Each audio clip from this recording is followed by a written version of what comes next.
Good afternoon, everybody. I am in the garage with the Castrol MR2.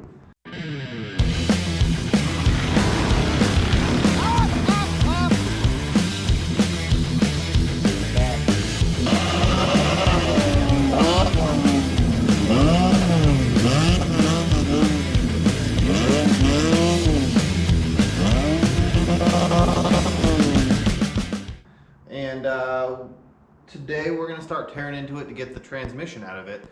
We've got less than 2 weeks, I believe, until we got to leave for the Mint 400 in Vegas. So we got to get the S54 transmission out of this, which is the transmission that came factory with the 4-cylinder non-turbo. We knew it wasn't long for life in this thing, but I was hoping it would last a little bit longer. In our previous video, we showed taking the diff out of the E153 that we got from the junkyard and welding it up. So we got a solid diff in here now, or on that transmission, and now we got to make that thing fit. But part of it is going to be making it shift. That's going to be hard. But we've got the knuckles from the Camry, or from the Solara, which is the same thing as a Camry. This is a hose I gotta get replaced. But so we got the knuckles from there, so we're gonna press those bearings out, and from what I've read, they will press into the factory knuckles here. We've got the axles from the Solara, and I think these are a little bit wider, so we might have to widen some control arms to make that fit. We've got some shifter cables. We got the transmission itself, like I said, that we welded the diff up in. That's actually ready to go in. We got a couple more parts. We got the clutch disc from ACT for the E153, because the one we had to run was for the S54. The pressure plate that we have in there is already good. It'll work for this. So that takes care of the clutch. And this is from Frankenstein Motor Works. It holds the carrier bearing for the passenger side axle. This is a really nice piece. I like Frankenstein. He sends all these nice JIS, I believe it's what it's called, bolts. Nice bolts. And then we got a card here. Perhaps this can fill an empty spot in your toolbox.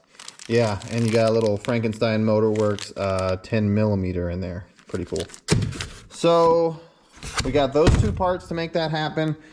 We're probably gonna have to do some customization, a little bit of fabrication to make this all work. We're gonna have to build new mounts for the transmission. I do not believe that they're the same at all. So that's 3 mounts out of the 4. I gotta lift up this side because the strut's on that side. So that's 3 out of the 4 mounts for this engine and transmission combo are on the transmission side. So what I'm gonna do is we're gonna jack this thing up. We're gonna pull the wheels and tires off. We're gonna get the struts, all that stuff out of the way, because we're gonna have to make modifications to things. And we need to get these hubs out of here so we can, you know, get the big wheel bearings from those in there. A lot of stuff. So we're gonna tear this whole thing apart. We're gonna have the transmission hanging there. And then before we take it out, we're gonna come in here and we're gonna hang the engine off of this cross member here, and then loosen up the bolts for the one mount over there, so we don't have any weird problems where we're like tweaking something. So we'll do that, and then we'll yard this transmission out of here, and we'll throw the new one in, and that's when the work is going to start. Like, you know, we're gonna have to make mounts, we're gonna have to fit axles and see if that works, we're gonna have to come up with a shifting solution. So one of the reasons that I went with the S54 at the time is because it has the shifters in the back like normal. This one has the shifter on the opposite side. This would be the front of the transmission, so I guess that's the front in there. This would be the front in the car, but now it's the back in the MR2 because the engine's in the back. So coming up with a solution to where this shifts properly is going to be it's going to be interesting, because right now as it sits, it's totally wrong. And the cables will not reach because they're all the way on this side. So we're gonna have to come up with something pretty interesting to make this work, but we're gonna figure it out. We did it on my buddy's car. It wasn't the most elegant solution, so I'm gonna try and build upon that and make it work a little bit better, and hopefully we can make it work and work well. We're gonna try and figure something out for that, but for now, let's go ahead. So for now, let's go ahead and get this car jacked up and start pulling it apart.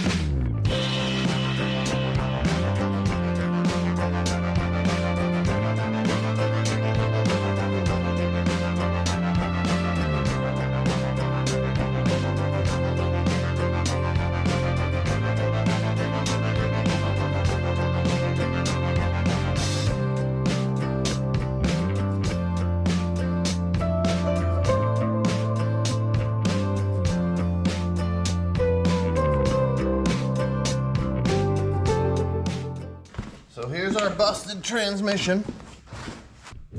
You can see here that there's a pretty good hole right there. And this gear came through there somehow, along with the other part of it that was in the dunes. And then, oh yeah, there's all kinds of chunks floating around in there now. That differential is busted. And then it also blew a hole right there. See that one there? Blew a hole in there. So this thing's toast. It wasn't near strong enough. It wasn't near strong enough to handle the power of this V6.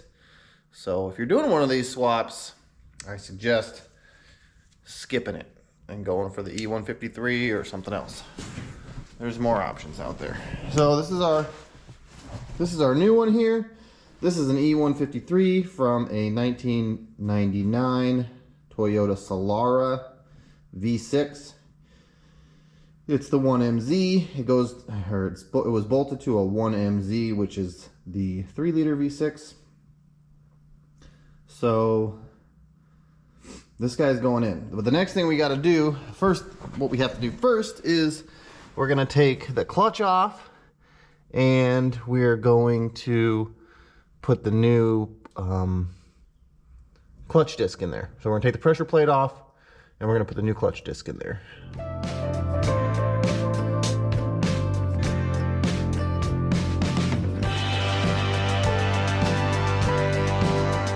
All right, so here's our new pressure plate from ACT. There's part number. And we're going to check and make sure that this slides on the input shaft of the transmission.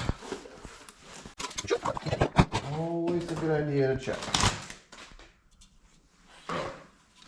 And then we'll take a look at the difference between the two pressure plates. Okay, so that slides on there, no problem.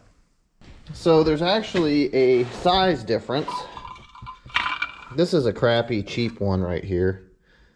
This is the XTD, which is like an eBay one, but all of this is ACT. So this is the ACT flywheel. Part number there, I believe, where it's SFI spec. But you can see where this one was riding. It's actually smaller. This one here, you see, will take up a little bit more room in there. And we'll wear that out a little more evenly. But that's what you got to do if you're running the S54 with the V6. So that guy's going away. This is our new one. It's definitely a different friction material too. This was like more just like a plain old copper. I don't know what else was mixed in it, but this definitely has a more grittier, definitely a different kind of compound. It's not just a copper. So that'll probably give us better grip. It is also SFI spec'd, along with our Fidenza flywheel that's in there. So now we're gonna go ahead, we're gonna find an alignment tool. Maybe, yeah, I should have an alignment tool somewhere. And we're gonna get this clutch installed.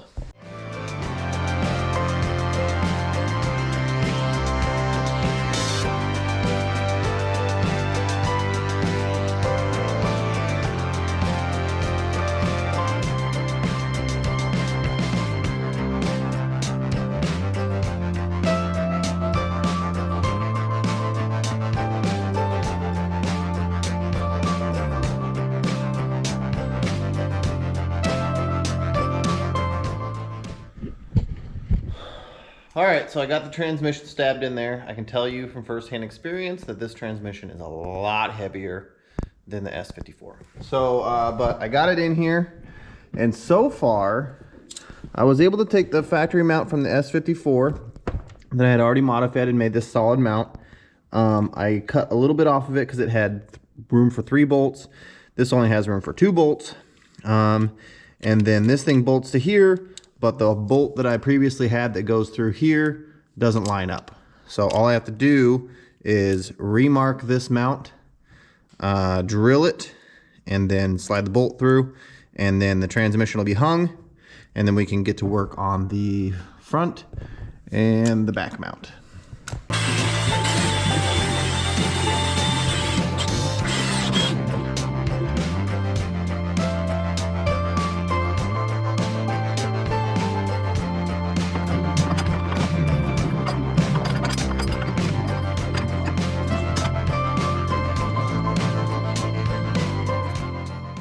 All right, so I got that tranny, that mount in there, and we're gonna see it should be holding on its own weight. I already got the straps off of it.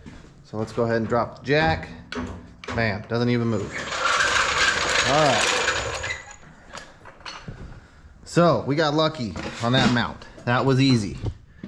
Drill a couple holes, bolt it in, or cut a little bit off the one mount, drill a couple holes, bolt it in. That was easy. So let's see what happens with the next two. They'll probably be a little bit more difficult. I'm gonna start on that back one, and then we'll finish with this front one because we gotta put the cross member in there for that one. We'll throw the mount up in there that we got, and we'll see how close it is, if at all, and then we'll make some adjustments to it, and we'll get it bolted in.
Alright, a little update here. We got our last motor mount done. This is our new piece here. We basically reused this chunk, and there was the mounting part. It kind of stuck out further, and basically just had to chop it off, create this little flat plate here, drill 2 holes, and bam, we got a new mount. And there's the 3 that's on the cross member. So we're gonna get that slammed in there, and then I decided the next thing I'm gonna work on is I'm gonna get a set of these axles in there, and we're gonna see if our Frankenstein, where is it? We're gonna see if our Frankenstein carrier bearing works for these Camry axles. I have no idea, honestly. So that's the plan.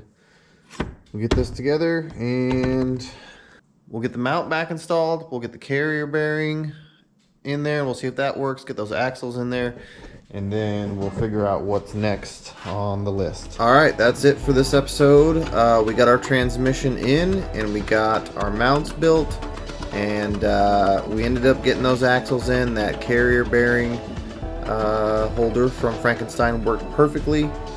On the next episode, we are going to be figuring out how to get this thing shift. So we're going to build some shifter boxes. It's going to be an interesting fabrication project. Thank you guys for watching. We'll catch you in the next one.